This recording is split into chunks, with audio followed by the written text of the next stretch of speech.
राज बिहार में क्यों? ये कब डिक्टेटरशिप, डेमोक्रेसी क्यों नहीं है बिहार में? पूरा का पूरा सिस्टम दलालों की मुट्ठी में है। सारा कुकर में डूबा हुआ है पदाधिकारी, और उसके बाद वो और यहाँ के जनप्रतिनिधि मौत की तरह काम करते हैं। बस वोट लेने के लिए बीजेपी के वोटर, उसको बचाने वाला कोई नहीं। आप छेड़िए नहीं है, छेड़िएगा तो हम छोड़ेंगे भी नहीं। गुलाबबाग और पूर्णिया पर किसी की नजर, चाहे कोई हो, गिद्ध दृष्टि पड़ी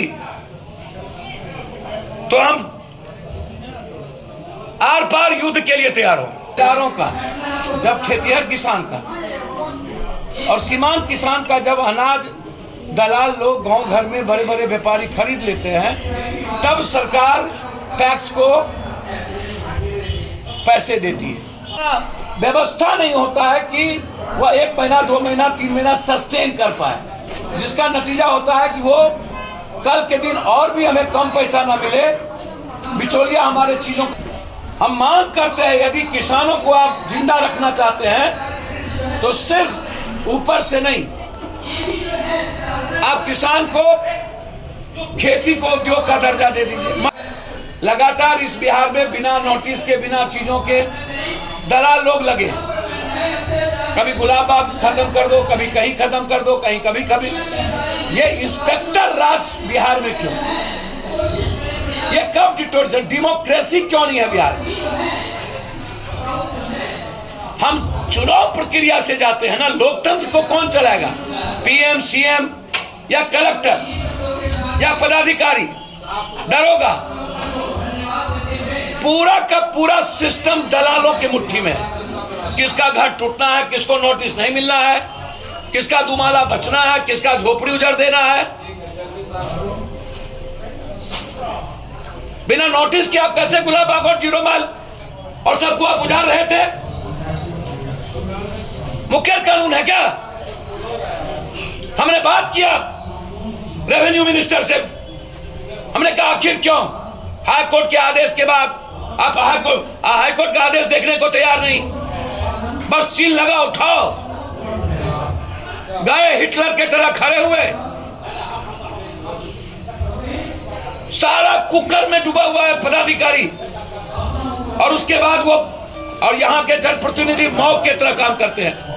गए भाई, औकात क्यों नहीं होती है इन इंस्पेक्टर राज के खिलाफ, इस गुंडे राज के खिलाफ बोलने के लिए? क्यों चुप है ये एमपी, एमएलए, मंत्री, जबकि खाद्य आपूर्ति मंत्री यहीं के हैं? एमपी का घर बगल में, उसके बाद तोड़ दिया पूरा का पूरा। एमएलए गुलाबबाग का फोड़ दिया, बस वोट लेने के लिए बीजेपी के वोटर, उसको बचाने वाला कोई नहीं। हम आगाह करते हैं यहाँ के नगर निगम के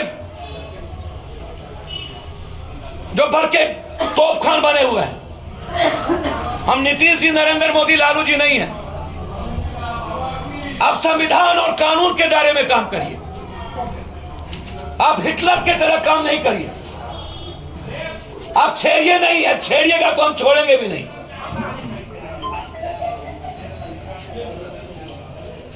गुलाबबाग और पूर्णिया पर किसी की नजर, चाहे कोई हो, गिद्ध दृष्टि पड़ी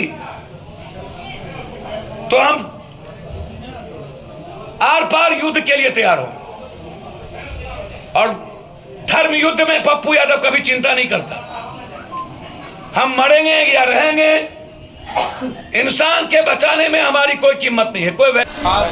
सरकार कहती थी उपलब्ध होगा, मैं कहता था डीएपी हो, पोटाश हो, यूरिया हो, ये कंप्लीट हम 1500 रुपया में यहाँ लेकर 2200-2400 रुपया में नेपाल भेज देते ना, और नेपाल की ब्लैक मार्केटिंग होती रही। सरकार इस पर रोक नहीं लगा पाई।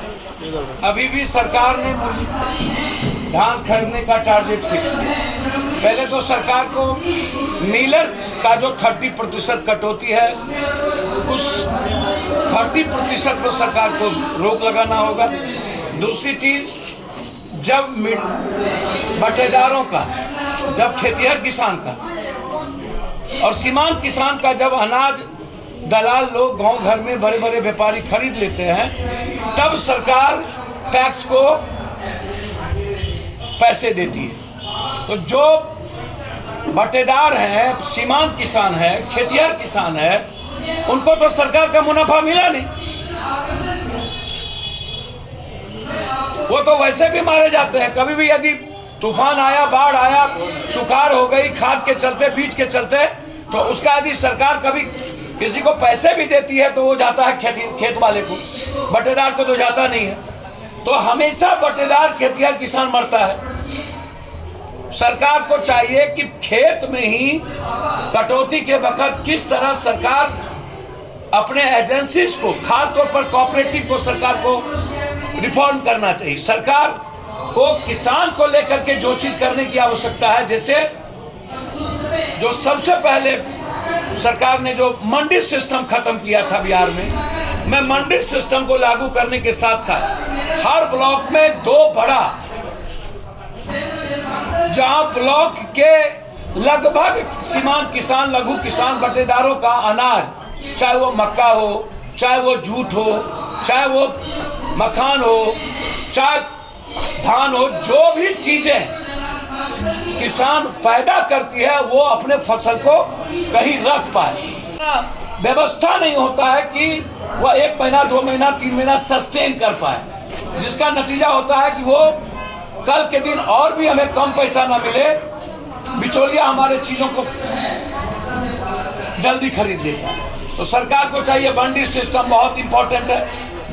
हम मांग करते हैं, यदि किसानों को आप जिंदा रखना चाहते हैं तो सिर्फ ऊपर से नहीं,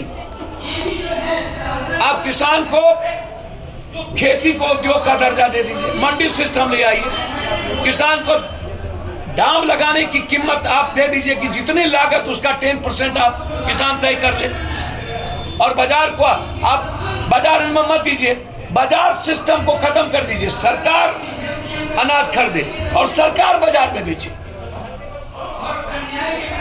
तो ये गलत है।